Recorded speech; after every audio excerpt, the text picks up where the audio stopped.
Hey guys, welcome to resource point. Myself Rishika. और आज अभी हम लोग डिस्कस करने वाले हैं यहाँ पे मार्च 2020 की करंट अफेयर्स, जो कि साइंस एंड टेक की है। तो ये पार्ट सेकंड है, पार्ट फर्स्ट ऑलरेडी आ चुकी है। जैसे कि आप लोग को पता है कि मार्च मंथ से ही हमारे यहाँ जो है कोविड-19 की केसेस बहुत ज़्यादा बढ़ने लगी थी। तो इसलिए मार्च मंथ में बहुत ही एक्सक्लूसिव तरीके से यहाँ पे कवर किया जा रहा है कोविड-19 के चीज़ों को। यहाँ पे आपको एक एक चीज़ पता चलेगा कि किस तरीके से कोविड-19 जो है निकल कर आई, इसके डिफरेंट डिफरेंट नेम्स देने का क्या मतलब होता है, सार्स कोव 2 क्या है, सारी चीज़ें आपको यहाँ पे पता चलेगा। कोरोना वायरस, इसको कोरोना क्यों कहते हैं। तो फर्स्ट पार्ट में मैं पूरी डिटेल के साथ आपको यहाँ पर एक्सप्लेन करी हूँ। आई होप कि अगर आप लोग फर्स्ट पार्ट देखे हो तो ज़रूर देख लीजिए, नहीं देखे हो तो अभी यहाँ पे आप लोग आई बटन भी क्लिक करके देख सकते हो, या फिर मेरे चैनल को सब्सक्राइब करके प्लेलिस्ट में आकर देख सकते हो। और आप लोग के कन्फ्यूज़न दूर करने के लिए मैं यहाँ पे आपको एक्सक्लूसिवली लिख कर दे रही हूँ कि ये विजन है इसकी करंट अफेयर्स की मैगजीन से ही मैं यहाँ पे सारी चीज़ों को कॉपी पेस्ट करती हूँ। तो आप लोग प्लीज़ इसको ज़रूर फॉलो कीजिए, क्योंकि आप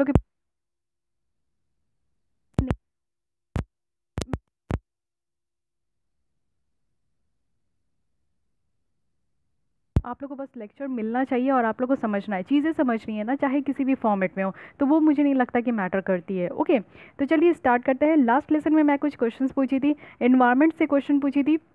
तो इसका आंसर पहले मैं बता देती हूँ, फिर आज के लिए भी आपके पास कुछ क्वेश्चन है, प्रीवियस ईयर भी क्वेश्चन हम लोग सॉल्व करेंगे कि साइंस में डिजीज से रिलेटेड किस तरीके की क्वेश्चन आती है।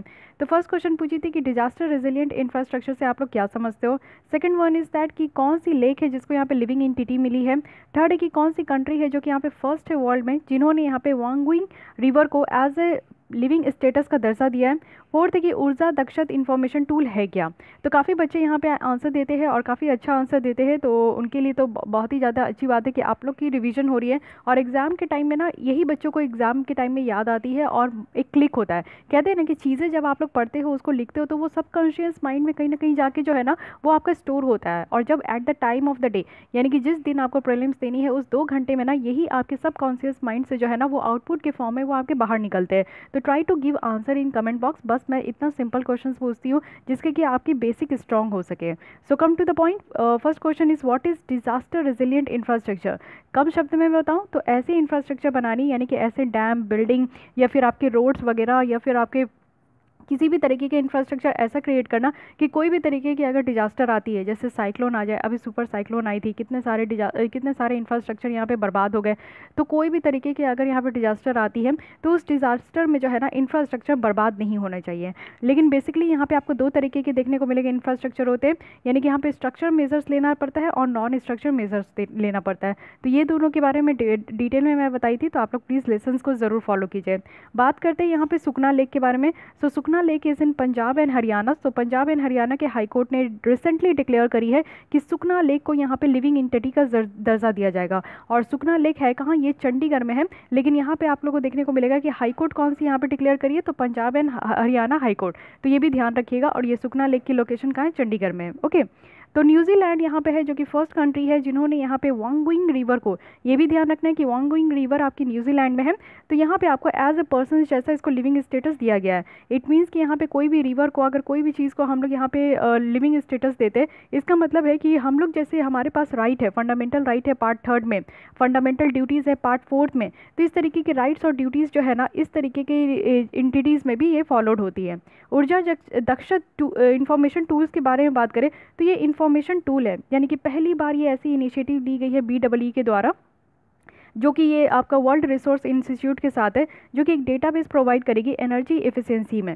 WRI की बात करें जो कि वर्ल्ड रिसोर्स इंस्टीट्यूशन है, ये एक global research non profit organization है जो कि USA की है। So this all the information are very important for your prelims point of view. अब आते हैं आज की कुछ क्वेश्चन से, इसके आंसर आप लोग को कमेंट बॉक्स में देनी है। फर्स्ट क्वेश्चन तो आप लोग को बतानी है कि व्हाट इज़ फैटिलिटी रेट, इससे आप लोग क्या समझते हो।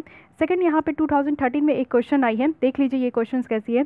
इनमें से पूछा जा रहा है कि कौन सी ऐसी डिजीज़ है जो कि ट्रांसमिट होती है 1 person to another person through tattooing. तो टैटूइंग बहुत ज़्यादा आज के डेट में, क्या बहुत पहले से ही है, 2013 में ये क्वेश्चन पूछा गया था। तो टैटू के कारण भी आज के डेट में आप देखते हो कि बहुत ज़्यादा इन्फेक्शियस डिजीज़ हो रही है। So which one of the following statements are correct. आपको ये बताने की कौन सी डिजीज़ यहाँ पे आपकी 1 पर्सन से दूसरे पर्सन में ट्रांसफ़र होती है।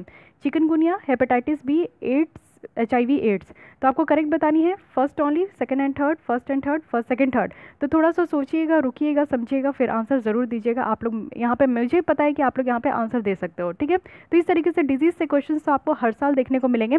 तो चलिए, अभी भी कोरोना वायरस के बारे में आप लोग को ईच एंड एवरी पॉइंट आप लोग को पता होना चाहिए कि इससे तो क्वेश्चंस बनने वाले हैं। अभी जो भी एग्जाम अब आपका स्टार्ट होगा, अभी तो नहीं स्टार्ट होने वाली, अगस्त के पहले तो मुझे नहीं लगता। और जिस तरीके से केसेस बढ़ते जा रहे हैं day by day, 6000 7000 cases per day में निकल कर आ रहे हैं ऑल ओवर इंडिया से, तो मुझे तो नहीं लगता अभी कुछ भी एग्ज़ाम वगैरह रिज्यूम किया जाएगा। लेकिन जैसे आप लोग इसको फॉर ग्रांटेड भी नहीं ले सकते। जैसे आप लोग को पता है कि हर एक जगह पे स्कूल खोलने की भी बात हो रही है, तमिलनाडु में जो है वो आपके जून में स्कूल खुलने की भी तैयारी हो रही है। तो कहने का मतलब है कि अब हम लोग को कोरोना के साथ ही जीना होगा, थोड़ी बहुत प्रिकॉशन लेकर हम लोग चलेंगे, लेकिन एग्ज़ाम भी इसी तरीके से कंडक्ट कराई जा सकती है, ठीक है। तो जब तक नहीं कराई जा रही है तब तक आप लोग को कोरोना वायरस के रिलेटेड सारी चीज़ें आप लोग को पता होना चाहिए, A to Z चीज़ें पता होना चाहिए एग्जाम पॉइंट ऑफ व्यू से, चाहे आप लोग कोई भी एग्जाम क्यों ना दे, क्योंकि अब इससे क्वेश्चन बनेगा ही बनेगा, और कितने सालों तक आगे बनते रहेगा नोबडी नोज, है कि नहीं। तो चलिए अब हम लोग अपने आर्टिकल पे आते हैं। तो बात हम लोग लास्ट लेसन में कर रहे थे डायग्नोसिस के बारे में, यानी कि डायग्नोसिस देख रहे थे कि किस तरीके से टेस्ट किया जा रहा है कोरोना वायरस के पेशेंट को, यानी कि कोई भी पेशेंट है जिनको यहाँ पे टेस्ट किया जा रहा है, तो चाहे वो कोरोना वायरस के पेशेंट हो या फिर नहीं भी पेशेंट हो, तो उनको किस तरीके से टेस्ट किया जा रहा है। तो यहाँ पे एक टेस्ट है सेरोलॉजिकल टेस्ट है, जिसे यहाँ पे एंटीबॉडी डिटेक्शन टेस्ट भी कहते हैं।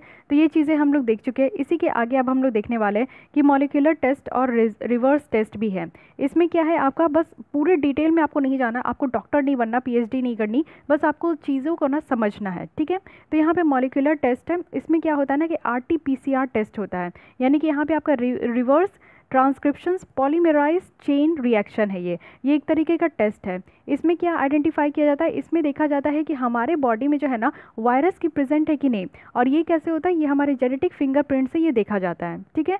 जब कोई भी पर्सन ये सस्पेक्ट होते हैं कि वो यहाँ पे कोविड-19 से सफ़र कर रहे हैं, तो उनकी ओरल और नेजल स्वैप लिया जाता है। जैसे आप लोग टीवी वगैरह में भी देखे होंगे कि एक पाइप को इंसर्ट करते हैं हमारे माउथ से, और हमारी जो यहाँ पे नेजल या ओरल स्वैप है ना, उसको लिया जाता है टेस्ट करने से, अगर ऐसा लगता है कि कोई भी पेशेंट यहाँ पे सस्पेक्टेड है कि उनको यहाँ पे कोविड-19 हुआ है। RNA है, वायरल राइनो न्यूक्लिक एसिड है, जो कि आइसोलेट किया जाता है इस स्वैब से, और ये वैरायटी ऑफ केमिकल का इस्तेमाल करके जो है ना RNA को यहाँ पे आपका अलग किया जाता है। सो हम लोग लास्ट लेसन में DNA और RNA के बारे में भी हम लोग देखे थे, तो ये वही RNA है जो कि हम लोग कोविड-19 में देखते हैं। एंजाइम्स को फिर यहाँ पे ऐड किया जाता है, और यहाँ पे RNA को DNA में ट्रांसक्राइब किया जाता है, यानी कि इसको यहाँ पे आपको देखने को मिले RNA से DNA में इसको ट्रांसमिट किया जाता है। ये जो DNA है फिर इसको रियल टाइम RT-PCR मशीन में रखा जाता है, फिर यहाँ पे DNA को ज़ेरॉक्स किया जाता है, और इससे थाउजेंड्स ऑफ कॉपीज़ बनाए जाते हैं इसके जेनेटिक मटेरियल के उसी सैंपल में। तो ये तो एक तरीके का काम किया जाता है, बहुत ही डिटेल में बताया गया। अगर आप लोग इसको याद रख पाते हो तो बहुत अच्छी बात है, नहीं याद रख पाते हो तो RT-PCR टेस्ट जरूर याद रखिएगा, जिसमें से क्या होता है कि कोई भी पर्सन को अगर यहाँ पे सस्पेक्ट है कि वो कोविड-19 से अगर वो सफ़र कर रहे हैं, तो उनकी ओरल और नेजल स्वैप्स ली जाती है, फिर उसको यहाँ पे टेस्ट किया जाता है। साइंटिस्ट जो है ना फिर इस तरीके के DNA फ्रेगमेंट के सेट्स को वो यहाँ पे कॉम्प्लीमेंट करते हैं, और साथ ही साथ जो है यहाँ पे उसमें देखते हैं, यानी कि अलग अलग करके देखते हैं कि इसमें कोरोना वायरस किस में है, किस सेगमेंट में यहाँ पे कोरोना वायरस है। अगर कोई भी वायरल जेनेटिक मटेरियल प्रेजेंट होता है तो ये फ्रेगमेंट को ना बाइंड कर दिया जाता है, ठीक है, बाइंड कर दिया जाएगा। केमिकल्स मार्कर्स को यहाँ पे अटैच किया जाता है जितने भी DNA रिलीज होते हैं फ्लोरोसेंस के साथ, और यहाँ पे DNA बाइंडिंग्स फिर अकर होती है, यानी कि उसमें जो है आपका ये बाइंड कर दिया जाता है, उसको हटा दिया जाता है, बाइंड कर दिया जाता है, ओके। उसके बाद आप नेक्स्ट टेस्टिंग के बारे में देखो तो ये है पूल टेस्टिंग मेथड। ये डेवलप किया गया है जर्मन के red cross blood donor service, जो कि यहाँ पे फ्रैंकफर्ट में थे, तो उससे यहाँ पे आपका जो है इस तरीके का मेथड आपका डेवलप किया गया है। अब इसमें क्या होता है, इसमें भी एक सेम ही आपका टेस्टिंग देखने को मिलेगा। कंबाइंड यहाँ पे कंबाइंड जो सैंपल है ना वो यहाँ पे मल्टीपल पीपल से लिया जाता है, यानी कि हाउस होल्ड में, यानी कि एक घर में आप लोग को पता है कि मिनिमम तो 4-5 लोग रहते ही हैं, और लोकल क्लस्टर से भी, यानी कि एक सोसाइटी से ही ले लीजिए। वाइड एंड रीच होता है, और इसमें जो रिजल्ट है ना वो बहुत ज़्यादा स्पीड अप हो जाता है। तो ये एक्सपेंडेड टेस्ट के लिए काफ़ी ज़्यादा सुटेबल है, वो भी लार्ज पॉपुलेशंस ग्रुप के लिए। यानी कि यहाँ पे आप लोग देखो, ये जो हम लोग मॉलिक्यूलर टेस्ट देख रहे थे ये एक पर्सन का टेस्ट करने के लिए सुटेबल है, लेकिन अगर आप लोग को ग्रुप ऑफ पर्सन का यानी कि पूरे फैमिली का टेस्ट करना है तो इसके लिए पूल टेस्टिंग मेथड का यहाँ पे बहुत अच्छा सुटेबल बताया जा रहा है, ठीक है। तो दोनों तरीके के टेस्ट का आपको जो है मेन एम याद रखना है कि किस पर्पज़ में किसका टेस्ट होता है और किस तरीके के टेस्टिंग मेथड को इस्तेमाल किया जाता है। इंडिया की अप्रोच देखते हैं कि हमारी क्या अप्रोच है यहाँ पे। ICMR Indian council of medical research कि यहाँ पे इनिशियल स्ट्रैटेजी है कि वो यहाँ पे उनको टेस्ट करेंगे जिनकी ट्रैवल हिस्ट्री है, यानी कि आपने जो है यहाँ पे कहीं ट्रैवल करी है, दूसरे कंट्रीज़ में ट्रैवल करी है या फिर स्टेट में भी ट्रैवल करी है, कोई भी आपका ट्रैवल हिस्ट्री है या फिर आपको किसी भी तरीके के सिम्टम्स दिख रही है, या तो आपको कहीं फीवर है या फिर आपको किसी भी तरीके का जो सिम्टम्स है उस तरीके के सिम्टम्स में अगर आपको कुछ भी दिख रहा है, या फिर वो जो कि यहाँ पे पर्सन जिनके पास ट्रैवल हिस्ट्री है अगर उसके कॉन्टैक्ट में आए हैं, मान लीजिए घर में कोई लोग थे वो कुछ ही दिन पहले जो है घूम के आए हैं या फिर काम करके आए हैं, बिजनेस के पर्पज़ से आए हैं, मान लीजिए चाइना से आए हैं, इटली से आए हैं या फिर यूएस से आए हैं, तो वो हमारे घर में रह रहे हैं। अब हमारे घर में वो पिछले 1 महीने से रह रहे हैं या 10 दिन से भी रह रहे हैं, तो सबसे मिले हैं, सबके टच में आए, सबके कॉन्टैक्ट में आए, तो उस फैमिली को भी, यानी कि अगर मेरे फैमिली में से किसी के यहाँ पे कोरोना कोई अगर ट्रैवल हिस्ट्री है तो हम सभी को यहाँ पे टेस्ट किया जाएगा। इस तरीके का हमारे ICMR का यहाँ पे इनिशियल स्ट्रैटेजी है। बाद में क्या होगा कि इसको रिवाइज किया जाएगा और टेस्ट किया जाएगा निमोनिया पेशेंट को। इसके बाद कौन से नंबर आते हैं, तो जितने भी निमोनिया पेशेंट है उनको यहाँ पे टेस्ट किया जाएगा, वो भी नोवेल कोरोना वायरस का, हॉस्पिटल जितने भी हमारे कंट्री में हैं, और फिर सारे पेशेंट को टेस्ट किया जाएगा जिनको यहाँ पे रेस्पिरेटरी इलनेस है। यानी कि ICMR ने हमारे इंडिया में एक अच्छा खासा हियरार्की यहाँ पे लेकर आया कि किसको किसको यहाँ पे टेस्ट किया जाना चाहिए इस तरीके के कोविड-19 के केसेस को लेकर। न्यू गाइडलाइंस जो है वो यहाँ पे दिखा रही है कि डायरेक्ट और हाई रिस्क कॉन्टैक्ट जो है यानी कि कंफर्म केसेस के साथ उसको भी टेस्ट करना चाहिए, वो भी यहाँ पे 5 या फिर 14 दिन के बीच में।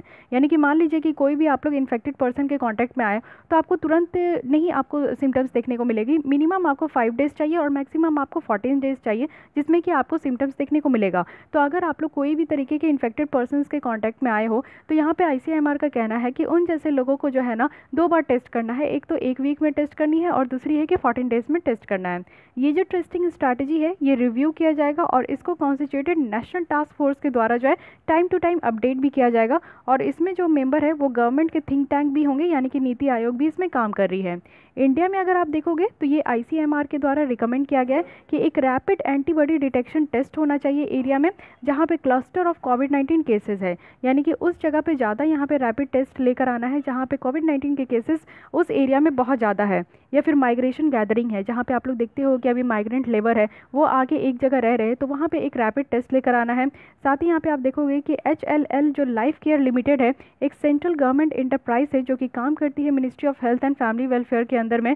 ये पहली ऐसी पब्लिक सेक्टर कंपनी है हमारे इंडिया में जिनको ICMR के द्वारा अप्रूवल दिया गया कि वो यहाँ पे रैपिड एंटीबॉडी जो किट है उसको ये मैन्युफैक्चर करे और सप्लाई करे कोविड-19 के डिटेक्शंस के लिए। तो ये भी याद रखिएगा HLL लाइफ केयर लिमिटेड है, ठीक है। तो ये ऑथेंटिक हो गई, अब इसको ICMR के द्वारा यहाँ पे आपका एक तरीके से अप्रूवल मिल गया है कि वो यहाँ पे बना सकते हैं रैपिड एंटीबॉडी किट और साथ ही साथ इसको सप्लाई भी कर सकते हैं। पॉजिटिव टेस्ट जो यहाँ पे आपका निकल कर आता है रैपिड एंटीबॉडी टेस्ट से उसको कंफर्म किया जाता है अगेन यहाँ पे RT-PCR टेस्ट से। पुणे बेस्ड जो यहाँ पे मॉलिक्यूलर डायग्नोस्टिक कंपनी है जिसको यहाँ पे मे लैब डेवलप्ड डायग्नोसिस RT-PCR कहा जा रहा है, तो ये डायग्नोस्टिक जो किट टूल है ना उसी पे ये आपका बेस्ड है। इसमें क्या होगा ना कि 100 सैंपल्स को इस्तेमाल किया जा सकता है, टेस्ट किया जा सकता है, और जिसकी कॉस्ट यहाँ पे कितना है तो 1200 रुपीज़ है। साथ ही साथ आप अब लोग देखोगे कि 4500 रुपीज़ जो है ना वो एक क्वार्टर है जो कि इंडिया यहाँ पे पे कर रही है, जितना हम लोग यहाँ पे टेस्टिंग किट को दूसरे कंट्री से यहाँ पे अपने कंट्री में इसको इम्पोर्ट कर रहे हैं। तो ये आप लोग देख सकते हो कि कितना ज़्यादा यहाँ पे हो रहा है। हमारे यहाँ पे ये कितना है, तो हमारे यहाँ पे 1200 रुपये है, लेकिन यही चीज़ अगर हम लोग दूसरे कंट्री से मंगवा रहे हैं तो ये 4500 रुपये पड़ रहा है। ICMR की बात करें, Indian council of medical research, तो वो सारे नेशनल रिसर्च लेबोरेटरीज़ को वो अलाउड किए हैं, जिसमें से कौन कौन है, तो यहाँ पे council of scientific and industrial research CSIR है जो कि यहाँ पे टेस्ट को कंडक्ट कर रही है। साथ ही ICMR जो है ना वो कुछ पूल टेस्टिंग मेथड भी सजेस्ट कर रहे हैं जिसमें कि लो प्रिवलेंस एरिया है। पूल टेस्टिंग मेथड हम लोग कब इस्तेमाल करते हैं, जब एक क्लस्टर में लोगों को यहाँ पे टेस्ट करना है तब यहाँ पे हम लोग पूल टेस्टिंग मेथड का इस्तेमाल करते हैं।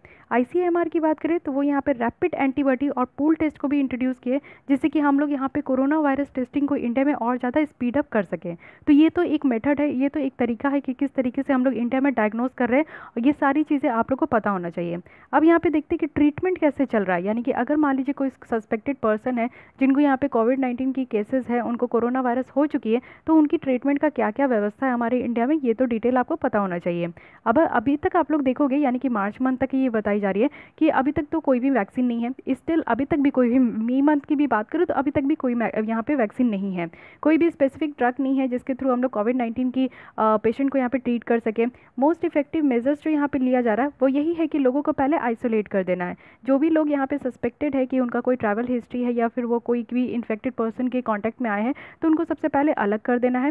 फिर उनकी जो अगर वो लोग जिसकी यहाँ पे टेस्ट पॉजिटिव आई है तो उसको भी अलग कर देना है, क्वारंटाइन कर देना है, और उनको सोशल डिस्टेंसिंग भी यहाँ पे बढ़ा देनी है, जिससे कि इस तरीके की जो वायरस की स्प्रेड हो रही है ना उसको हम लोग कम कर सकेंगे। अब प्रपोज्ड और पोटेंशियल ड्रग्स कौन कौन सी हैं, तो WHO ने यहाँ पे रिकमेंड करी है 4 ड्रग्स और उनके कॉम्बिनेशन भी, जो कि सॉलिडेरिटी यहाँ पर जो ट्रायल इनिशिएटिव है इसके तहत यहाँ पे दिया जाएगा। तो ये क्या क्या है, पहले है रेमडेसिविर। ओके, रेमडेसिविर है, ये आपका पहले भी टेस्ट किया गया है इबोला ट्रीटमेंट के लिए, तो ये भी वायरस से होने वाली डिजीज़ थी, तो इबोला ट्रीटमेंट के लिए इसको पहले भी इस्तेमाल किया गया और ये प्रॉमिसिंग रिजल्ट यहाँ पे लेकर आई थी एनिमल स्टडीज़ में, जो कि मर्स और सार्स पहले जब निकल कर आया था तो ये एक अच्छा खासा यहाँ पे रिजल्ट देखने को मिला था रेमडेसिविर के बारे में। सेकेंड यहाँ पे बताया गया है डिजीज़ कौन सी है, तो क्लोरोक्वीन है और हाइड्रोक्सी क्लोरोक्वीन है, जो कि काफ़ी क्लोजली रिलेटेड है और इसको मलेरिया के ट्रीटमेंट के लिए इस्तेमाल किया गया था, तो इसके बारे में भी ध्यान रखना है। थर्ड जो यहाँ पे वैक्सीन है वो है राइटोनाविर, तो ये आपको लोपिनाविर भी इसका नाम है, तो ये आपका लाइसेंस ट्रीटमेंट है HIV के लिए। और फोर्थ है यहाँ पे राइटोनाविर और लोपिनाविर, जो कि यहाँ पे इंटरफेरॉन बीटा 1A है, और ये इंटरफेरॉन आपका बीटा 1A जो है ना, ये मॉलिक्यूलर इन्वॉल्व्ड आपको देखने को मिलेगा, जो कि जब बॉडी में कोई इन्फ्लेमेशन होती है उसके लिए यहाँ पे इसको रेगुलेट करती है, और ये आपका बहुत सारे जो सेरियोसिस है उसको ट्रीट करने में ये हेल्प करती है। तो WHO के द्वारा ये 4 मेडिसिन को यहाँ पे बताया गया है, जो कि पहले किसी न किसी वायरस से होने वाले डिजीज़ को यहाँ पे टैकल किया गया है। तो क्योंकि ये भी वायरस से ही हो रही है कोरोना, तो इसलिए इस तरीके की मेडिसिन कहीं ना कहीं काम हो सकती है। तो रेमडेसिविर है, क्लोरोक्वीन है और हाइड्रोक्सी क्लोरोक्वीन है, रेटोनाविर है और ritonavir lopinavir with interferon beta 1A है। तो ये 4 मेडिसिन का भी आपको ध्यान रखना है कि किस किस यहाँ पे इन्फेक्शंस के लिए इसको यूज़ किया जाता है। उसके बाद जो सेकंड यहाँ पे बताई गई है वो है आपका कॉन्वालेसेंट प्लाज्मा थ्योरी। तो ये है क्या, US के जो फूड एंड ड्रग एडमिनिस्ट्रेशन है उन्होंने यहाँ पे अप्रूव की है कि जो ब्लड की प्लाज्मा है ना उसको यूज़ किया जाएगा, वो भी रिकवर्ड पेशेंट से, और फिर इसको जो है जितने भी क्रिटिकल कोविड-19 के पेशेंट है ना उनको यहाँ पे टेस्ट किया जाएगा। ओके, तो ये काफ़ी अच्छा यहाँ पे बताया जा रहा था। अब प्लाज्मा थ्योरी के बारे में आपको डिटेल पता होना चाहिए, क्योंकि यही चीज़ें बहुत इंपॉर्टेंट है। क्या पता क्वेश्चन सारी चीज़ों से हट कर बस प्लाज्मा थ्योरी पे पूछ लिया जाए, क्योंकि ये जो भी चीज़ें आपकी कोविड-19 में अब तक इस्तेमाल हो रही है ना, तो उससे क्वेश्चन बनने के चांसेस बहुत ज़्यादा है। तो प्लाज्मा थ्योरी का क्या है कि यहाँ पे जो भी आपका एंटीबॉडीज़ डेवलप्ड होती हैं, जैसे कि मान लीजिए कि मैं कोरोना पेशेंट हूँ, मुझे कोरोना हो गया था, उसके बाद मुझे ट्रीटमेंट देके मैं अब ठीक हो गई हूँ, ठीक है। अब मान लीजिए कि मेरी सिस्टर है, उनको मैं ठीक हो गई हूँ, उसके बाद मेरी सिस्टर को यहाँ पे कोरोना हो गया, तो जब मैं ठीक हो गई तो उसको ठीक करने के लिए क्या होगा ना कि मेरे बॉडी से ये प्लाज्मा निकाल लिया जाएगा। प्लाज्मा आपका लिक्विड में होता है, लिक्विड में होती है, येलो कलर की ये प्लाज्मा होती है, तो इसको ब्लड से ही निकाला जाता है। जब ब्लड लिया जाएगा तो उसी में प्लाज्मा आपके अलग हो जाएंगे। प्लाज्मा पूरे ब्लड में आप देखोगे 55% जो है ये प्लाज्मा होती है, यानी कि जो भी लिक्विड वाला पार्ट होता है उसको हम लोग प्लाज्मा कहते हैं। तो ये मेरे बॉडी से निकाला जाएगा, क्योंकि मेरे अंदर जो है अब मेरी बॉडी क्या हो चुकी है कि इम्यून सिस्टम मेरी स्ट्रांग हो चुकी है और इस तरीके से वायरस से लड़ने के लिए मेरी बॉडी रेडी है, ठीक है। तो मेरी जो यहाँ पे प्लाज्मा थ्योरी यहाँ पे दिया जाएगा, यानी कि जो प्लाज्मा है वो और ज़्यादा यहाँ पे आपको देखने को मिलेगा कि वर्क करेगी दूसरे पेशेंट में। तो मेरी सिस्टर इन्फेक्टेड है तो उनके अंदर ये प्लाज्मा दिया जाएगा, और क्या होगा कि उससे जो है ना उसकी भी इम्यून सिस्टम स्ट्रांग होगी। So this is called plasma theory. इस तरीके से किया जा रहा है। जब मेरी सिस्टर भी ठीक हो जाएगी, मान लीजिए मेरे नेबर में किसी को यहाँ पे आपका कोविड-19 के पेशेंट हो गए, तो फिर मेरी सिस्टर का जो है प्लाज्मा यहाँ पे निकाला जाएगा, यानी कि ब्लड सैंपल से प्लाज्मा निकाला जाएगा, फिर मेरे नेबर को उस तरीके से जो है आपका प्लाज्मा थेरेपी दिया जाएगा। तो ये क्या है ना कि यहाँ पे आप लोग देखोगे कि कितने जमाती वाले जो थे, मुस्लिम जमाती वाले, वो भी यहाँ पे प्लाज्मा डोनर कर रहे थे, यानी कि जो भी यहाँ पे पेशेंट आपके ठीक हुए हैं, रिकवर हुए हैं इस तरीके से कोरोना वायरस से, तो उनकी प्लाज्मा को टेक आउट किया जा रहा है, और जितने भी इन्फेक्टेड पर्सन है उनके अंदर ये डालकर जो है ना ये इस तरीके से उनको भी यहाँ पे ठीक किया जा रहा है, ठीक है। तो ये आप देखोगे कि पूरे होल ब्लड और जो प्लाज्मा है ना वो इस तरीके के लोगों से लिया जा रहा है, और प्लाज्मा को फिर इंजेक्ट किया जाएगा जितने भी क्रिटिकली यहाँ पे आपके इल पेशेंट है, जिससे कि एंटीबॉडीज़ जो है ना वो उनकी बॉडी में भी ट्रांसफ़र हो सके, जो कि इल पेशेंट है, और उनके अंदर जो वायरस से लड़ने का जो शक्ति है ना वो और ज़्यादा बूस्टअप हो सके। या तो यहाँ पे ब्लड को फ्रैक्शनेशन प्रोसेस किया जाएगा, जो कि यहाँ पे प्लाज्मा को अलग किया जाता है जितने भी डोनेटेड ब्लड होते हैं, या फिर एक स्पेशल मशीन होती है जिसको यहाँ पे एफरेसिस मशीन कहा जाता है, इसको यहाँ पे इस्तेमाल किया जाता है, प्लाज्मा को एक्सट्रैक्ट किया जाता है जितने भी डोनर है, अगर आप लोग ब्लड देते हो ना, तो उसमें से 55% आपकी प्लाज्मा होती है। तो क्या करते हैं कि प्लाज्मा को यहाँ से आपका अलग किया जाता है ब्लड से, और ये मशीन के द्वारा भी होता है, जिसको एफरेसिस मशीन भी कहते हैं। WHO की गाइडलाइन अगर 2014 को देखें, जो कि प्लाज्मा थेरेपी के लिए दिया गया था, तो डोनर परमिशन जो है वो मैंडेटरी है। यानी कि अगर आप लोग किसी से भी अगर इस तरीके का प्लाज्मा ले रहे हो, ब्लड अगर आप लोग ले रहे हो, तो जैसे अगर मैं डोनर हूँ तो मेरी परमिशन लेना ज़रूरी है। ऐसा नहीं है कि वो लोग मेरे बॉडी से जो है खून ले लेंगे और प्लाज्मा निकाल के किसी को भी दे देंगे, नहीं। मैं जब तक नहीं चाहूँगी तब तक ये नहीं एक्सट्रैक्ट किया जाएगा। प्लाज्मा जो है ना वो सिर्फ रिकवर्ड पेशेंट से ही लिया जा सकता है। तो ये सारी चीज़ें आपको ध्यान रखना है। डोनर को यहाँ पे जो है उस पीपल से होना चाहिए जो कि आपके HIV से इन्फेक्टेड नहीं है, हेपेटाइटिस से इन्फेक्टेड नहीं है, सिफिलिस ना हो, या फिर कोई और भी इन्फेक्शियस डिजीज़ ना हो। मान लीजिए कि मुझे इस तरीके की डिजीज़ होगी, लेकिन फिर भी मैं कोरोना से ठीक हो गई, लेकिन अभी भी मुझे HIV है या फिर हेपेटाइटिस है या फिर कोई और भी इन्फेक्शियस डिजीज़ है, तो मैं यहाँ पे ब्लड नहीं दूंगी, मेरे प्लाज्मा यहाँ पे एक्सट्रैक्ट नहीं किए जाएंगे।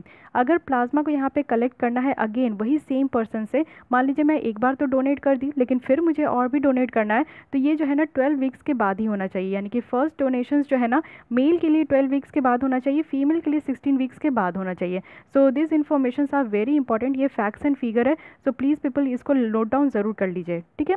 अब देखते हैं कि पहले की यूजेस कैसी कैसी थी। इस बार जो हम लोग प्लाज्मा थेरेपी का इस्तेमाल कर रहे हैं, तो ऐसा नहीं है कि पहली बार ही इसको इस्तेमाल किया गया, इससे पहले हम लोग कई सालों पहले से ही इसको इस्तेमाल करते आ रहे हैं। तो जो यूनाइटेड स्टेट है उन्होंने इस प्लाज्मा को यूज़ करा है जितने भी रिकवर्ड पेशेंट है उनकी। और ये जो आपका एक स्पेनिश फ्लू था ना 1980 में 1920 में, तो उस समय इसके पेशेंट का जो है ना इस तरीके से आपका प्लाज्मा एक्सट्रैक्ट किया गया था, और जो दूसरे इन्फेक्टेड पर्सन है उनको यहाँ पर ठीक किया गया था। हांगकांग में आप देखोगे तो सार्स पेशेंट जो 2005 में थे, उसको यहाँ पे ठीक करने के लिए ये प्लाज्मा थेरेपी का इस्तेमाल किया गया था। इवन 2009 में H1N1 पेशेंट जो थे उनको यहाँ पे प्लाज्मा से ट्रीट किया गया है।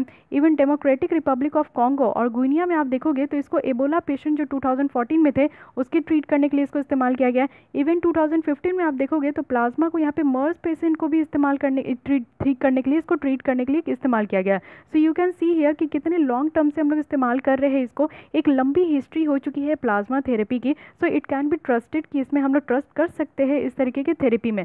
बट यही देखना है कि क्या ये कोरोना वायरस में सक्सेस होती है कि नहीं होती है। अब इंडिया की अप्रोच देखते हैं कि क्या है, ये चीज़ें बहुत इंपॉर्टेंट होती है, ठीक है। इंडियन गवर्नमेंट की बात करें तो वो यहाँ पे डिक्लेयर किए कि हाइड्रोक्सीक्लोरोक्विन जो है ना, जिसकी शेड्यूल 1 H1 ड्रग है, तो वो यहाँ पे सोल्ड होगी, वो भी प्रिस्क्रिप्शन में, सिर्फ प्रिस्क्रिप्शन दिया जाएगा तभी ये शेड्यूल H1 ड्रग्स यहाँ पे सोल्ड होगी as per the drugs and cosmetic rules 1945 के हिसाब से। ICMR की बात करें तो वो यहाँ पे एडवाइस की है कि हम लोग जो यहाँ पे हाइड्रोक्सीक्लोरोक्विन को यूज़ कर रहे हैं ना, तो वो हाई रिस्क इंडिविजुअल पे ही यहाँ पे इस्तेमाल होना चाहिए, जैसे कि कोई हेल्थ वर्कर्स है या फिर एसिम्प्टोपिक यहाँ पे आपके हाउस होल्ड कॉन्टैक्ट है, कोई लैब कन्फर्म्ड केसेस यहाँ पे निकल कर आई है, उसके कॉन्टैक्ट में अगर कोई भी पीपल है तो उन्हीं को यहाँ पे जो है टेस्ट करना है।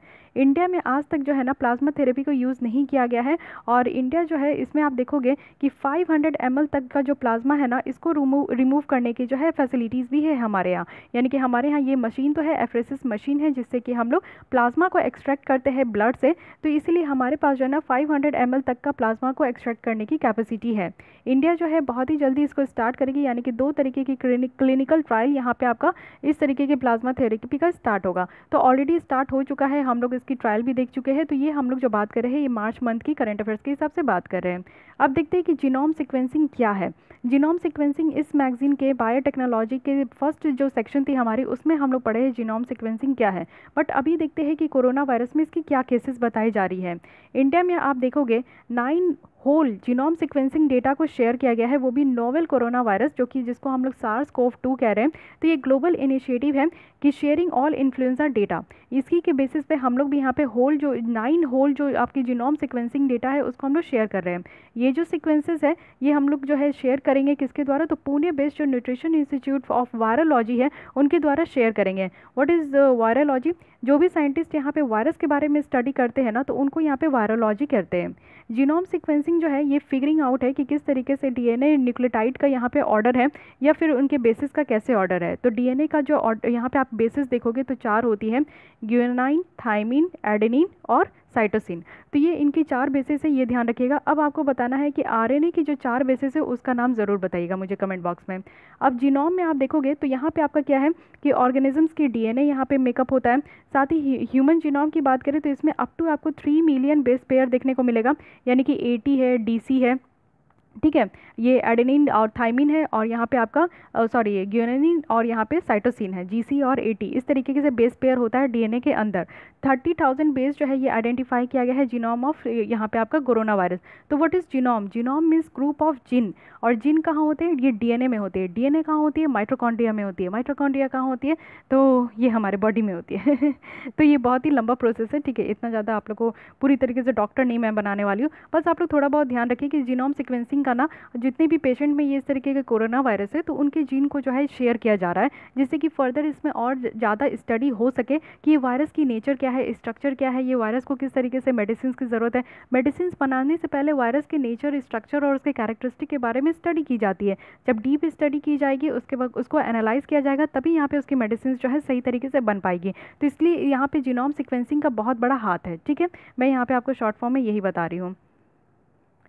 जो ये यहाँ पे कोरोना वायरस है ना, ये आपका म्यूटेट होती है, डेवलप करती है न्यू स्ट्रेन में। तो यहाँ पे ये भी सजेस्ट किया गया है इंडिया में कि हम लोग को सीक्वेंस करने की ज़्यादा ज़रूरत है, और इसे बेटर तरीके से हम लोग समझ पाएंगे। यानी कि डिफरेंट डिफरेंट जो कोरोना वायरस के पेशेंट हैं उनको निकाला जाएगा, और उसमें देखा जाएगा हर एक पेशेंट की जिनको यहाँ पे डीपली स्टडी की जाएगी। उससे यहाँ पे देखा जाएगा कि यहाँ पे जो वायरस है उसकी नेचर कैसी है, वो ओपन में कैसे रह सकते हैं, वो बॉडी में जाके कैसे रिएक्ट करते हैं, वो जब किसी और बॉडी के अंदर जाते हैं तो कैसे रिएक्ट करते हैं, एक हेल्दी बॉडी में कैसे रिएक्ट करते हैं और एक इन्फेक्शियस बॉडी में कैसे रिएक्ट करते हैं। तो ये सारी डिफरेंट डिफरेंट कैरेक्टरिस्टिक है, पैरामीटर्स है, जिसमें साइंटिस्ट जो है वो स्टडी करते हैं।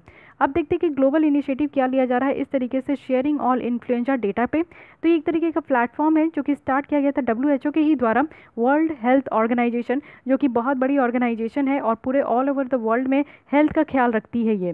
तो 2008 में ऑलरेडी ये स्टार्ट किया गया था, होस्ट किया गया था जर्मन गवर्नमेंट के द्वारा, और ये पार्टनरशिप हुआ था ये नॉन प्रॉफिट ऑर्गेनाइजेशन फ्रेंड जो कि इसी के हैं, यानी कि यहाँ पे आपको ग्लोबल इनिशिएटिव और शेयरिंग ऑल इन्फ्लुएंजा डेटा। ये प्रमोट करती है इंटरनेशनल शेयरिंग, यानी कि सारे इन्फ्लुएंजा वायरस सीक्वेंस को यहाँ पे प्रमोट करती है। जो भी यहाँ पे क्लिनिकल और जो एपिडेमियोलॉजिकली जो डेटा है उससे एसोसिएटेड, जो ह्यूमन वायरस से एसोसिएटेड है, तो ये सारी चीज़ों को यहाँ पे शेयर किया जाता है। जो इनिशिएटिव है ना, वो यहाँ पे डेटाबेस का नाम है यहाँ पे एपीफ्लू, इसी के बेसिस पे यहाँ पे आपका शेयर किया जाता है। ओपन एक्सेस होता है डेटा का, जो कि यहाँ पे फ्री ऑफ चार्ज यहाँ पे प्रोवाइड की जाती है, और कोई भी जो है ना यहाँ पे रिसर्चर्स को यहाँ पे मदद कर सकते हैं कि वो समझे कि ये वायरस कैसी है, कैसी ये स्प्रेड हो रही है, कितना पोटेंशियल है कि ये पेंडेमिक हो पा रही है। तो ये सारी चीज़ें यहाँ पे देखा जाता है, ठीक है। तो जीनोम सीक्वेंसिंग का शेयर करने का एक ही फंडा है, यहाँ पे एक ही एम है कि यहाँ पे वायरस के बारे में और डीप स्टडी यहाँ पे अच्छे तरीके से हो सके। This is very important that WHO ने यहाँ पे सॉलिडेरिटी ट्रायल इनिशिएटिव ली है। तो ये है क्या, इसके बारे में ध्यान रखिएगा। ये एक इंटरनेशनल क्लिनिकल ट्रायल है जिसमें कि कोई भी इफेक्टिव ट्रीटमेंट जो कोविड-19 के लिए हो सकता है उसको यहाँ पे समझा जाएगा, और ये लॉन्च किया गया है WHO के द्वारा और इसके पार्टनर्स के द्वारा। So again it is very important initiative trial, okay. ये आपका कंपेयर किया जाएगा 4 ट्रीटमेंट ऑप्शन, जो कि आपका किसके क्या है, तो यहाँ पे आपका जो कोविड-19 के अगेंस्ट में जो इफेक्टिवनेस है उसको यहाँ पे मतलब कि ये आपका जो 4 ट्रीटमेंट ऑप्शन है उसी में इसको कंपेयर किया जाएगा। जैसे कि पेशेंट को एक सिंगल रैंडमाइज्ड यहाँ पे ट्रायल में इनरोल किया जाएगा, जिससे कि ये हेल्प हो पाएगी कि किस तरीके से हम लोग वर्ल्ड वाइड कंपेयर कर पाएंगे अनप्रूवन ट्रीटमेंट को, यानी कि ट्रीटमेंट जो है ये पूरा नहीं हो पाया तो उसको हम लोग पूरी तरीके से वर्ल्ड वाइड कैसे यहाँ पे हम लोग फैसिलिटेट कर पाएंगे, कंपेयर कर पाएंगे। तो इससे क्या हो पाएगा ना कि जो मल्टीपल स्मॉल ट्रायल की जो रिस्क है वो यहाँ पे कम हो पाएगी, और यहाँ पे एक स्ट्रॉन्ग एविडेंस जनरेट नहीं हो पाएगा, जो कि हम लोग को इसमें ज़रूरत है कि कैसे रिलेटिव इफेक्टिवनेस हमारा पोटेंशियल ट्रीटमेंट को डिटरमाइन करने के लिए हो। तो यहाँ पे आपका जो है सॉलिडेरिटी ट्रायल यहाँ पे लिया जा रहा है, यानी कि WHO ने इसे कंफर्म किया है कि इस तरीके से ट्रीटमेंट के लिए पहले ट्रायल लेना ज़रूरी है, और देखना है कि कितना मैसिव नंबर पे जो है ना यहाँ पे लोगों को इसका हेल्प हो पा रहा है कि नहीं, या फिर इससे जो है कोई फ़ायदा नहीं हो पा रही है। अब यहाँ पे बात करते हैं वैक्सीन डेवलपमेंट का। तो अब तक हम लोग देख चुके हैं डायग्नोस के बारे में, उसके बाद ट्रीटमेंट के बारे में। अब देखते हैं कि इस वायरस के लिए कितना ज़्यादा यहाँ पे वैक्सीन डेवलपमेंट के लिए क्या क्या काम किया जा रहा है। अगर हम लोग यहाँ पे देखें तो अब तक जो है ना मोर देन 20 वैक्सीन करेंटली जो है वो डेवलप की गई है, और 2 अभी तक यहाँ पे क्लिनिकल ट्रायल फेज़ में है, जिसमें कि ह्यूमन टेस्टिंग भी की जा रही है। यानी कि कोई भी अगर यहाँ पे वैक्सीन आपका जब इसका डेवलप होता है तो उसको सबसे पहले एनिमल पे आपका टेस्ट किया जाता है, उसके बाद ही ये ह्यूमन टेस्टिंग होती है। तो जब एनिमल सक्सेस हो जाते हैं तब ह्यूमन टेस्टिंग भी यहाँ पे देखा जाता है। जब ये आपकी सक्सेस हो जाती है तभी ये ऑल ओवर द वर्ल्ड में इसको डिस्ट्रीब्यूट किया जाता है, और फिर इसकी यहाँ पे आपको रिजल्ट देखने को मिलेगी। तो जो वैक्सीन यहाँ पर डेवलप हो रही है वो मॉडरेना और ऑक्सफोर्ड यूनिवर्सिटी से हो रही है, जो कि 8 कैंडिडेट यहाँ पे सेलेक्ट किए गए थे, और इनको यहाँ पे जो है फंड किया जा रहा है coalition for epidemic preparedness innovations के द्वारा। जो सेपी है उनके द्वारा यहाँ पे इनको फंड भी किया जा रहा है, तभी ये यहाँ पे वैक्सीन को डेवलप कर रहे हैं। कुछ और यहाँ पे आप लोग देखो 8 सेपी है जो कि फंडेड वैक्सीन है। यहाँ पे 14 अदर इंस्टीट्यूशंस हैं जिसमें कि 2 आपका इंडिया से ही है। तो इंडिया में आपको मेनली पता होना चाहिए कि कहाँ कहाँ ये वैक्सीन का डेवलपमेंट हो रहा है। सो वन इज़ यहाँ पे पुणे बेस्ड जो सीरम इंस्टीट्यूट ऑफ इंडिया है, and second is Ahmedabad based जो जाइडस कैडिला है। इन दोनों जगह पे आपको देखने को मिलेगा कि वैक्सीन की डेवलपमेंट हो रही है। एक फेज़ 1 सेफ्टी ट्रायल जो यहाँ पे रिकॉम्बिनेंट एडेनो वायरस वैक्सीन की कैंडिडेट की है, तो ये मैन्युफैक्चर किया गया है कैंसिनो बायोलॉजिक्स के द्वारा, जिसको यहाँ पे 85 एंड कॉफ कहा जा रहा है, जो कि यहाँ पे चाइना में ही स्टार्ट हुआ था। तो आपको पता है कि सबसे पहले आउटब्रेक तो चाइना के वुहान सिटी से ही हुआ था। काफ़ी ज़्यादा वहाँ पे लार्ज नंबर ऑफ डेथ्स हुए हैं। एक्चुअली हमें जो है एक्चुअल रिपोर्ट नहीं पता चला है चाइना के बारे में, बट चाइना ने इसको टैकल किया है। पूरी तरीके से ये ख़त्म नहीं हुआ है, लेकिन हाँ बहुत सारी चीज़ों को टैकल किया गया है। तो मे बी इस तरीके की जो डिजीज़, इस तरीके की जो वैक्सीन डेवलप हुई है वो पहली बार यहीं पे आपका इस्तेमाल किया गया है, और इससे कहीं ना कहीं जो है एक सेफ्टी ट्रायल देखने को मिल रहा है। तो ध्यान रखिएगा इंडिया में कहाँ कहाँ आपका वैक्सीन डेवलप हो रही है। तो पुणे बेस्ड में है और अहमदाबाद बेस्ड जो जायदस कैडिला है इसमें, ठीक है। वैक्सीन डेवलपमेंट अगर हम लोग प्रोसेस देखें तो थोड़ा बहुत प्रोसेस देख लीजिए, ज़्यादा डीप आप लोग को समझने का ज़रूरत नहीं है। यहाँ पे क्या है कि 6 स्टेज होता है किसी भी वैक्सीन डेवलपमेंट का, और ये आपका जो है ना 12 से 15 साल ले लिया जाता है इस 6 स्टेज को कंप्लीट करने में। तो आप लोग समझ सकते हो, हम लोग बोल रहे हैं कि कोरोना वायरस की वैक्सीन अब आने ही वाली है, 6 महीना में आने वाली है, 1 साल में आने वाली है। मतलब आप लोग रियलिटी देखो कि कितना यहाँ पे रियलिटी है, 12 से 15 साल लग जाता है किसी भी वैक्सीन को कंप्लीट होने में। तो सबसे पहले आप लोग देखो क्या है, एक्सप्लोरेटरी है, यानी कि ये जो रिसर्च इंटेंसिव फेज़ है ना वैक्सीन डेवलपमेंट प्रोसेस का, ये डिज़ाइन किया जाता है। यहाँ पे देखा जाता है कि एक्चुअली जो वायरस होते हैं ना उसकी नेचर क्या है, सिंथेटिक एंटीजेंस क्या है, जिससे कि हम लोग यहाँ पे इस तरीके की डिजीज़ को ट्रीट कर सके या फिर लोगों को इससे बचा सके। तो सबसे पहले जो है यहाँ पे एक्सप्लेन किया जाता है इन सारी चीज़ों का। फिर प्री क्लिनिक होती है। प्री क्लिनिक में क्या होता है, इस फेज़ में क्या होता है कि रिसर्चर्स जो है ना वो प्राइवेट इंडस्ट्री में यूजुअली वो यहाँ पे टिश्यू कल्चर को इस्तेमाल करते हैं या फिर कोई भी सेल कल्चर सिस्टम को इस्तेमाल करते हैं, और फिर एनिमल टेस्टिंग करते हैं ये पता करने के लिए कि कैंडिडेट वैक्सीन जो है ना ये इम्यूनिटी प्रोड्यूस करेगी कि नहीं करेगी। फिर उसके बाद क्लिनिकल डेवलपमेंट होता है। इस पॉइंट में क्या होता है कि एक स्पॉन्सर होते हैं, यूजुअली ये प्राइवेट कंपनी के होते हैं, वो एक एप्लीकेशन यहाँ पे सबमिट करते हैं, वो भी एक अथॉरिटी एजेंसी के लिए, जैसे कि यहाँ पे FDA हो गई आपका USA का। तो इस तरीके से एप्लीकेशन यहाँ पे सबमिट किया जाता है और यहाँ पे समराइज़ किया जाता है डेटा को फाइंड आउट करने के लिए और डिस्क्राइब करने के लिए कि कैसे ये सारी ड्रग्स को टेस्ट किया जाएगा और क्रिएट किया जाएगा। उसके बाद आप लोग देखोगे कि क्या होता है, तो इसमें क्या है ना कि क्लिनिकल डेवलपमेंट में कि एक बार जब ये अप्रूव हो जाता है ना, तो ये वैक्सीन जो है 3 ट्रायल ऑफ ह्यूमन स्टेज को, ये ह्यूमन टेस्टिंग को पास करती है, तब जाकर ये जो है एक एक्चुअल मार्केट में ये निकल कर आती है। तो ये आपका 6 स्टेज पूरी तरीके से होता है, लेकिन यहाँ पे 3 आपका मेजर क्राइटेरिया है जो लिया जाता है। पहले एक्सप्लेन किया जाता है, फिर प्री क्लिनिक होती है, फिर क्लिनिकल यहाँ पे डेवलपमेंट होती है। तो ये 3 चीज़ आपको पता होना चाहिए। अब यहाँ पे देखते हैं, फिर यहाँ पे क्या है कि रेगुलेटरी रिव्यू और अप्रूवल होता है, यानी कि अगर ये वैक्सीन पास हो गई सारे 3 फेज़ ऑफ क्लिनिकल डेवलपमेंट से, तो फिर इस वैक्सीन को डेवलपर, जो वैक्सीन के डेवलपर होते हैं जो एक्चुअली वैक्सीन को डेवलप करते हैं, वो एक बायोलॉजिक्स लाइसेंस एप्लीकेशन को सबमिट करते हैं ऑथराइजिंग एजेंसी को, यानी कि उनको लाइसेंस भी लेना होता है। फिर मैन्युफैक्चरिंग होती है। बहुत सारे मेजर जो ड्रग मैन्युफैक्चरर्स हैं वो यहाँ पे इंफ्रास्ट्रक्चर प्रोवाइड करते हैं, पर्सनल प्रोवाइड करते हैं, इक्विपमेंट दिखते हैं, जो भी यहाँ पे एक मास क्वान्टिटी ऑफ वैक्सीन को प्रोड्यूस करने के लिए ज़रूरत हो तो वो ये सारी चीज़ें देखते हैं। फिर क्वालिटी कंट्रोल की जाती है, यानी कि यहाँ पे कुछ स्टेक होल्डर्स होते हैं जो कि यहाँ पे प्रोसीजर को देखते हैं और वो ये अलाउ करते हैं कि क्या ये वैक्सीन जो है एक अच्छी तरीके से ये काम करेगी कि नहीं। तो मल्टीपल सिस्टम्स होते हैं, जैसे कि फेज़ 4 ट्रायल होती है। तो ये सारी चीज़ें, वैक्सीन एडवर्स इवेंट रिपोर्टिंग है, वैक्सीन सेफ्टी डेटा लिंक है, तो ये सारी चीज़ों को देखते हैं और इनके परफॉर्मेंस को वो मॉनिटर भी करते हैं, सेफ्टी का भी ख्याल रखते हैं और एक अच्छे तरीके से जो है ना यहाँ पे इफेक्टिवनेस तरीके से ये वैक्सीन का इस्तेमाल हो, इस पर भी ध्यान देते हैं। तो ये आपका 6 स्टेज होता है जिसको आपको ध्यान रखना है। चलिए एक बार मैं समराइज़ करा देती हूँ। यहाँ पे पहले एक्सप्लेन किया जाता है कि what is vaccine is all about. Second है यहाँ पे प्री क्लिनिक, यानी कि यहाँ पे आपका जो है ना टिश्यू कल्चर को लिया जाता है, उस पर स्टडी किया जाता है कि ये जो आपका वैक्सीन बनाया जाएगा क्या ये इम्यूनिटी को प्रोड्यूस करेगी कि नहीं करेगी। एंड थर्ड स्टेज की इसमें आपका स्पॉन्सर की ज़रूरत होती है जो कि एक एप्लीकेशन सबमिट करे कि उनको यहाँ पे जो है वैक्सीन बनाने का और इसको टेस्ट करने का जो है उनको अथॉरिटी मिले। उसके बाद रेगुलेटरी रिव्यू और अप्रूवल होता है। अगर ये वैक्सीन आपका 3 ह्यूमन बींग के टेस्टिंग से पास हो जाती है तब यहाँ पे इसको लाइसेंस दिया जाता है। और एक बार लाइसेंस मिलने के बाद ये वैक्सीन जो है ना मैन्युफैक्चरिंग सेक्टर में चली जाती है। मास क्वांटिटी ऑफ वैक्सीन को यहाँ पे आपका जो है मैन्युफैक्चर किया जाता है और क्वालिटी कंट्रोल पे भी ध्यान दिया जाता है। ऐसा नहीं है कि बस यहाँ पे मास नंबर ऑफ वैक्सीन यहाँ पे प्रोड्यूस कर दे और क्वालिटी यहाँ पे जीरो रहे, नहीं, क्वालिटी पे भी पूरा ध्यान दिया जाता है। तो ये 6 स्टेजेस ऑफ वैक्सीन डेवलपमेंट आप लोग को ध्यान रखनी है। लेकिन यहाँ पे वैक्सीन तो डेवलप कर दिया जाता है इन केस ऑफ पैंडेमिक, लेकिन यहाँ पे चैलेंजेस बहुत होते हैं, बहुत सारे इश्यूज यहाँ पे निकल कर आते हैं। पैंडेमिक आप लोग समझ सकते हो कि ऑल ओवर द वर्ल्ड में ये आपका डिजीज़ जो है ना बहुत ही बुरे तरीके से फैले हुए हैं और लार्ज नंबर ऑफ पीपल्स को अपने चपेट में ले लिए हैं, ठीक है। लार्ज नंबर ऑफ डेथ देखने को मिलता है। तो एपिडेमिक में तो समझ में आता है जो किसी किसी कॉन्टिनेंट में होते हैं, लेकिन ये 2 से ज़्यादा या 3 से ज़्यादा आपका कॉन्टिनेंट में अगर इस तरीके की डिजीज़ आपकी फैल जाती है देन इट बिकम्स पैंडेमिक। तो वैक्सीन के पहले जो भी वैक्सीन यहाँ पे पैंडेमिक के लिए अवेलेबल है तो प्रोबेबली ये आपका पिक्ड में जाता है, फिर या डिक्लाइन हो जाता है। यानी कि पैंडेमिक के केस में 2 ही चीज़ हो सकता है, या तो ये आपका वैक्सीन एकदम से सक्सेस हो जाए या तो ये फेल हो जाए। जैसे ही ये वैक्सीन अप्रूव होती है तो यहाँ पे वास्ट क्वांटिटी में इसको ज़रूरत है ये लाने का। अगर हम लोग पैंडेमिक के केस में देखें, जो भी कंट्रीज़ यहाँ पे एक दूसरे के साथ जो है मेडिसिन के लिए कॉम्पीट कर रही है, तो चैलेंज ये रहता है ना कि इस वैक्सीन को श्योर करना है कि कितने जगह पे कितना इसका ज़रूरत है, क्योंकि आप लोग भी अभी अंदाज़ा लगा सकते हो कि कितना मास नंबर पे इस वैक्सीन की ज़रूरत होगी। क्योंकि पेंडेमिक जो है ना ये हार्डेस्ट उन कंट्रीज़ को ये हिट करती है जो कंट्री बहुत ज़्यादा फ्रेजाइल है या फिर अंडर फंडेड यहाँ पे हेल्थ केयर सिस्टम है। जैसे कि आप लोग देख सकते हो कि कितना बुरा केस हो चुका है, इंडिया में भी आप केसेस बढ़ रही है। तो हम लोग क्या है ना कि हमारे यहाँ फंड की प्रॉब्लम होती है, तो under funded health care system है, तो हमारे यहाँ जो है ज़्यादा इस तरीके की जो पेंडेमिक है वो हिट करती है। लेकिन ऐसा नहीं है, यूएस में भी बहुत अच्छी हेल्थ सिस्टम है। यूएस वाले जो है 17% अपने जीडीपी का जो है हेल्थ पे वो लोग खर्च करते हैं। वहाँ पे इंफ्रास्ट्रक्चर की कोई कमी नहीं है, लेकिन फिर भी वहाँ पे बहुत ज़्यादा लाख से भी ऊपर लोगों का वहाँ पे डेथ हुआ है।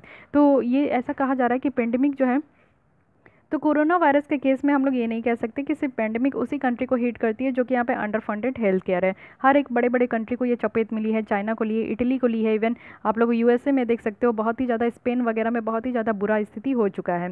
फिर भी यहाँ पे बताया जा रहा है कि क्या क्या चैलेंजेस हैं। तो यहाँ पे एक इम्बैलेंस देखने को मिलेगा कि कितना ज़रूरत है और उस कंट्री की परचेजिंग पावर कितनी है। मान लीजिए कि जैसे अफ्रीकन कॉन्टिनेंट है, उसमें भी आपकी केसेस बढ़ती ही जा रही है। तो अफ्रीकन कॉन्टिनेंट एक तरीके का पुअर कंट्रीज़ कहा जाता है, उसमें मेजोरिटी कंट्रीज़ जो है वो पुअर है, उसकी हेल्थ सिस्टम बहुत ही ज़्यादा ख़राब है। तो मान लीजिए कि उस कंट्री में तो बहुत ज़्यादा ज़रूरत होगा, लेकिन वो लोग जो है इसको खरीद नहीं पाएंगे। मेन प्रॉब्लम ये होती है क्योंकि अभी जो वैक्सीन मार्केट में आएगी ना, ये बहुत ही महंगी वैक्सीन होगी, क्योंकि कोई भी वैक्सीन डेवलप होती है तो उनकी प्राइस बहुत ज़्यादा हाई होती है। तो आप लोग देखोगे 2009 में जो H1N1 जो फ्लू पेंडेमिक था, फॉर एग्जाम्पल जो वैक्सीन सप्लाई हुई थी ना, तो ये उसी नेशन के द्वारा ही इसको लिया गया था जो कि इसको अफोर्ड कर पाते हैं। बाकी पुअर कंट्रीज़ जो है ना इसको थोड़ा सा लेकर छोड़ दी थी। तो इस तरीके से भी आप लोग समझ सकते हो कि ये चैलेंजेस है कि हर एक कंट्री जो है इसको अफोर्ड नहीं कर पाती इस तरीके का वैक्सीन का। तो कैसे ये वैक्सीन जो है उस कंट्री में पहुंच पाएगा जहां पे एक्चुअली इसकी ज़रूरत होगी। अब देखते हैं कि टाइप्स ऑफ वैक्सीन क्या है, ठीक है। तो यहाँ पे बहुत तरीके की वैक्सीन भी होती है, तो थोड़ा बहुत आप लोग को आइडिया भी होना चाहिए कि किस किस टाइप की वैक्सीन है। पहला है life attenuated virus. So what is this? ये आपका जो वीकेंड फॉर्म के लिए इसको इस्तेमाल किया जाता है, कोई भी जर्म्स जिससे कि हमें डिजीज़ होती है, ठीक है। तो ये वीकेंड फॉर्म के लिए इस्तेमाल किया जाता है क्योंकि ये वैक्सीन जो है ना बहुत ज़्यादा सिमिलर होती है जैसे नेचुरल इन्फेक्शंस होते हैं जिससे कि हम लोग बच पाते हैं। मान लीजिए आप लोग को कॉमन कोल्ड कफ भी होता है, तो एक आपका जो है ये इन्फेक्शन के कारण ही होता है, लेकिन हम लोग इससे बच जाते हैं। लेकिन ये क्या है ना कि इस तरीके के वैक्सीन का इस्तेमाल कब होता है? जब वीकेंड फॉर्म ऑफ जर्म्स होते हैं जिससे कि हम लोग को डिजीज़ होती है। तो ये क्या है कि एक स्ट्रॉन्ग और लॉन्ग लास्टिंग इम्यून रिस्पॉन्स जो है ये प्रोवाइड करेंगे। सिर्फ इसमें 1 और 2 डोजेज ही होगी मोस्ट लाइव वैक्सीन की, जो कि एनफ होगी और लाइफ टाइम जो है इस जर्म से आपको प्रोटेक्शन दिया जाएगा और ये डिजीज़ से जो है ना आप लोग को निजात मिल जाएगा। तो इस तरीके की वैक्सीन आपका कहाँ कहाँ यूज़ हुआ है, जैसे कि मिजल्स है, रूबेला है, ये आप देख सकते हो, ट्यूबरक्लोसिस है, रोटा वायरस है, और ओरल पोलियो वैक्सीन है, येलो फीवर है। तो ये सारे डिजीज़ में जो है ना ये लाइव एटेन्यूएटेड वायरस का इस्तेमाल किया गया है। सिर्फ 1 डोज ही काफ़ी होते हैं और आपके बॉडी में जो भी इन्फेक्शंस है ना उसको यहाँ पे पूरी तरीके से हटा दिया जाता है। सेकंड जो टाइप ऑफ वैक्सीन है वो है इनएक्टिवेटेड वैक्सीन। तो ये जो ये इस्तेमाल किया जाता है ये कोई जर्म्स के जो वर्जन होते हैं ना उसको मारने के लिए किया जाता है, जिसके कारण ये आपका डिजीज़ होता है। तो देखिए पहला क्या था कि कोई भी जर्म्स है वो अगर हमारे बॉडी में कमज़ोरी लेकर आ रहे हैं, हमारे इम्यून सिस्टम को अगर वीक कर रहे हैं तो उसको यहाँ पे मारा जाता है। सेकंड क्या है कि कुछ जर्म्स के भी फॉर्म होते हैं तो उनको यहाँ पे मारने के लिए इसको लाया जाता है। ये सारी जो वैक्सीन होती है ना, ये आपका इम्यूनिटी प्रोवाइड करने के लिए नहीं होती है, जैसे कि इम्यूनिटी प्रोवाइड करने के लिए लाइव एटेन्यूएटेड वायरस है, लेकिन ये जो आपका इनएक्टिवेटेड वायरस है ना, ये इम्यूनिटी प्रोवाइड करने के लिए नहीं होती है, लेकिन हाँ ऑनगोइंग जो इम्यूनिटी है उसको यहाँ पे ज़रूरत होता है कि वो इस डिजीज़ से लड़ सके। और इसके लिए हम लोग किस किस डिजीज़ में इस्तेमाल किए, पोलियो में किए हैं, पर्ट्यूसिस में किए, हेपेटाइटिस ए में किए हैं। उसके बाद है आपका यहाँ पे सब यूनिट एंड रिकॉम्बिनेंट वैक्सीन। तो ये किस में आपका इस्तेमाल हुआ है, ये आपका सिर्फ कुछ टारगेटेड फैट जो पैथोजन है ना उसी के पार्ट के लिए होता है, जैसे कि मान लीजिए शुगर हो गया या फिर प्रोटीन हो गई, कैप्सिड हो गई। तो ये सारी चीज़ें अगर एंटीजेंस में हमारी प्रेजेंट होती है तो उसको अगर यहाँ पे ट्रीट करना है तब हम लोग सब यूनिट और रिकॉम्बिनेंट वैक्सीन का इस्तेमाल करते हैं। ये एक तरीके आप देखोगे कि ये कब क्रिएट होता है, ये जेनेटिक इंजीनियरिंग के थ्रू इसको क्रिएट किया जाता है। एक जीन कोडिंग होती है वैक्सीन प्रोटीन में जिसको कि दूसरे वायरस में ये इंसर्ट किया जाता है। फिर यहाँ पे आपके जो प्रोड्यूसर सेल्स होते हैं ना वो उस कल्चर में आते हैं और फिर उसके बाद जो कैरियर होते हैं वायरस रिप्रोड्यूसर्स का, तो जब यहाँ पे आपके जो कैरियर होते हैं वायरस रिप्रोड्यूसर्स का, जब यहाँ पे प्रोड्यूसर सेल मेटाबॉलिस होते हैं तो ये वैक्सीन प्रोटीन्स जो है ना क्रिएट होती है। एंड रिजल्ट अगर आप लोग इसका देखोगे रिकॉम्बिनेंट वैक्सीन का, तो इम्यून सिस्टम जो है रिकॉग्नाइज होती है और वो भी एक्सप्रेस प्रोटीन में, और यहाँ पे फ्यूचर प्रोटीन जो है आपका प्रोटेक्शन यहाँ पे प्रोवाइड किया जाता है इस तरीके के टारगेट वायरस से। उसके बाद इसका जो यूज़ हुआ है ये हेमोफोलिया में हुआ है, इन्फ्लुएंजा टाइप बी में, हेपेटाइटिस बी वैक्सीन जो है करेंटली यूज़ कर रही है वो भी यूएस में। तो रिकॉम्बिनेंट वैक्सीन का भी ध्यान रखिएगा, यानी कि कहने का मतलब है कि लाइव एटेन्यूएटेड में क्या होता है कि आपकी इम्यूनिटी को यहाँ पे बूस्ट किया जाता है, आपके अगर आपके जर्म्स के कारण आपकी इम्यूनिटी वीक हो गई है। इनएक्टिवेटेड वैक्सीन में क्या होता है कि आपकी इम्यूनिटी को बूस्ट नहीं किया गया है, लेकिन हाँ आपकी इम्यूनिटी को जो है ना यहाँ पे और ज़्यादा अगर ज़रूरत है कि वो डिजीज़ से लड़ सके तो इसमें हेल्प करता है कि इम्यूनिटी को यहाँ पे लड़ने में हेल्प करता है, ठीक है। फिर उसके बाद सब यूनिट एंड रिकॉम्बिनेटेड वैक्सीन है जिसमें कि आपका यहाँ पे कुछ पैथोजेंस को, जो टारगेटेड पैथोजेंस है ना, जैसे कि प्रोटीन है, शुगर है, उसमें अगर किसी भी तरीके का डिजीज़ होता है तो उससे लड़ने के लिए इस तरीके की वैक्सीन का इस्तेमाल किया जाता है। फिर यहाँ पे नेक्स्ट क्या है, कंजुगेट वैक्सीन है। तो ये भी रिकॉम्बिनेंट वैक्सीन ही जैसा है, लेकिन ये आपका कुछ जो बैक्टीरिया के कोस्ट होते हैं ना उसी से ये आपका बनाया जाता है। ये जो कोस्ट होते हैं ये केमिकली लिंक्ड होते हैं कैरियर प्रोटीन से, और फिर कॉम्बिनेशन जो है ये इस्तेमाल होता है एज ए वैक्सीन के फॉर्म में। कंजुगेट वैक्सीन की बात करें तो ये मोर पावरफुल यहाँ पे क्रिएट होती है, कंबाइंड ह्यूमन रिस्पॉन्स यहाँ पे देखने को मिलता है। और उसके बाद ये वैक्सीन जो है आज की डेट में बच्चों में ये आपका काफ़ी ज़्यादा इस्तेमाल हो रहा है। निमोनियल जो आपका बैक्टीरिया इन्फेक्शंस वगैरह होता है ना, तो इस तरीके के वैक्सीन बच्चों को दिया जाता है। उसके बाद आता है टॉक्सॉइड वैक्सीन। तो ये आपका जो है टॉक्सिन, जो कि हार्मफुल प्रोडक्ट अगर यहाँ पे जर्म्स के द्वारा हमारे बॉडी में बनाया जा रहा है ना, तो उसको हटाने के लिए यहाँ पे आपका टॉक्सॉइड वैक्सीन का इस्तेमाल होता है। मेनली आप देखोगे कि टेटनस और डिप्थीरिया है, तो इस तरीके के केस में आपका जो है ये वैक्सीन इस्तेमाल होती है। फिर है RNA vaccine. This is very important vaccine. जैसे कि अब तक हम लोग नॉर्मल वैक्सीन देखते आए हैं, आरएनए वैक्सीन जो है वो यहाँ पे mRNA सीक्वेंस को यहाँ पे इंट्रोड्यूस किया जाता है, जो कि किसी भी स्पेसिफिक डिजीज़ के लिए होती है। और एक बार जब ये हमारे बॉडी में आ जाती है ना, तो एंटीजेन को यहाँ पे इम्यून सिस्टम के द्वारा रिकॉग्नाइज किया जाता है, फिर वो यहाँ पे प्रिपेयर करते हैं खुद को कि कैसे इस तरीके के डिजीज़ से उनको फाइट करना है। आरएनए वैक्सीन बहुत ज़्यादा फास्टर होते हैं और बहुत सस्ते भी होते हैं, जितने भी हम लोग ट्रेडिशनल वैक्सीन देख चुके हैं। आरएनए बेस्ड जो वैक्सीन होती है ना, ये पेशेंट के लिए सेफ भी होती है, और इसको जो है ना किसी भी इन्फेक्शियस एलिमेंट के यूज़ करने के लिए इसको प्रोड्यूस नहीं करते हैं। जो आरएनए वैक्सीन की प्रोडक्शन होती है ये लेबोरेटरी बेस्ड होती है, और प्रोसेस को यहाँ पे स्टैंडर्डाइज किया जाता है, स्केल भी किया जाता है। मोस्ट करेंट रिसर्च अगर आप लोग आरएनए वैक्सीन का देखोगे तो ये इन्फेक्शियस डिजीज़ के लिए किया जा रहा है, इवन कैंसर के लिए भी किया जा रहा है, लेकिन कोई भी जेनेटिक मटेरियल के लिए अभी तक ऐसा वैक्सीन आपका अवेलेबल नहीं है, यानी कि आरएनए और डीएनए ये अभी तक जो है ना इस स्टेट तक आपका अप्रूव ही किया गया है, लेकिन ऐसा वैक्सीन आपको देखने को नहीं मिलेगा। तो ये चीज़ समझने की कोशिश कीजिए कि ये जो आरएनए वैक्सीन है ये एक एकदम एप्रोप्रिएट है, साथ ही साथ ये पेशेंट के लिए भी सेफ है, और ये आपका लेबोरेटरी बेस्ड है। साथ ही साथ ये जो है आपको देखने को मिलेगा कि सस्ती भी है और फास्टर भी है, फास्ट रिजल्ट दिखाती है इससे, और इन्फेक्शियस डिजीज़ के लिए है और कैंसर को यहाँ पे ठीक करने के लिए है। तो ये तो रही पूरी वैक्सीन के बारे में। तो आज हम लोग देखे डायग्नोसिस की कुछ पार्ट, साथ ही ट्रीटमेंट देखे और फिर वैक्सीन देखे। तो आज के लिए बस इतने ही रखते हैं, क्योंकि आप लोग फिर यहाँ पे बोलते हो कि मैम ज़्यादा लेक्चर लंबा मत कीजिए, 1 घंटे का मत कीजिए, देखने में आप लोग को प्रॉब्लम होती है। सो मैं आप लोग के टाइम को देखते हुए यहाँ पे 40 टू 45 मिनट्स के बीच में ही लेसन रखती हूँ। आगे हम लोग देखेंगे यहाँ पे कि क्या क्या स्टेप्स लिया जा रहा है ऑल ओवर द वर्ल्ड में और इंडिया के द्वारा, कि इस तरीके के कोरोना वायरस से टैकल कर सके। ओके, तो गाइस आज के लिए बस इतना ही। अगर आपको ये लेसन अच्छी लगती है, हेल्पफुल लगती है, समझ में आती है, तो बस मुझे मोटिवेट करने के लिए लाइक कर दीजिए, क्योंकि आप लोग के लाइक से ही, व्यूज़ से ही मैं वो मोटिवेट होती हूँ। जब आप लोग यहाँ पे लेसन को पसंद करते हो तो मुझे इतना मोटिवेशन मिलता है कि मैं आप लोग के लिए इस तरीके से मेहनत करके भी लेसन लेकर आ पा रही हूँ। क्योंकि पीडीएफ से पढ़ाना it's so easy, but PPT से पढ़ाना इट्स लिटिल बिट डिफ़िकल्ट, क्योंकि मुझे पहले पीपीटी पे प्रिपेयर करना पड़ता है, तो एक डबल टाइम मुझे यहाँ पे देना पड़ रहा है। ओके, तो इतने मेहनत के लिए बस मुझे आपसे इसके रिस्पेक्ट में बस मुझे एक लाइक चाहिए, ठीक है। तो पसंद कीजिए आप लोग, अपने दोस्तों के साथ भी जितना हो सके इसको शेयर कीजिए, जिससे कि ज़्यादा से ज़्यादा लोग को ये मिल सके। और साथ ही फिर भी कोई डाउट करे, सजेशन है, तो यू कैन कमेंट मी और मैसेज भी कर सकते हो। साथ ही साथ अगर आप लोग को कोई भी प्रॉब्लम है तो आप लोग मुझे मेल भी कर सकते हो।